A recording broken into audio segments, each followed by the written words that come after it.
অতিরিক্ত মূল্য দিয়ে তার কাছে নিজেকে সস্তা করে ফেলো না।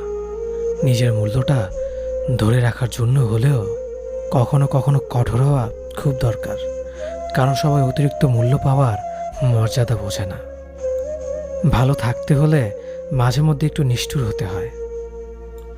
যে তোমার বিশ্বাস ভেঙেছে তাকে তুমি ধন্যবাদ দাও, কারণ সে তোমার চোখে আঙুল দিয়ে দেখিয়ে দিয়েছে সবাই বিশ্বাসের যোগ্য না। স্বার্থপর মানুষগুলো সফল হতে পারলেও সুখী হতে পারে না। বুঝতে শিখুন কে সময় নিয়ে আপনার সাথে কথা বলে আর কে সময় পেলে আপনার সাথে কথা বলে। পৃথিবীতে কঠিন বাস্তবের মধ্যে একটি বাস্তব কথা হলো, মানুষ যখন সফলতার দ্বারপ্রান্তে এসে পৌঁছায় আর তখনই প্রিয় মানুষটি হারিয়ে যায়।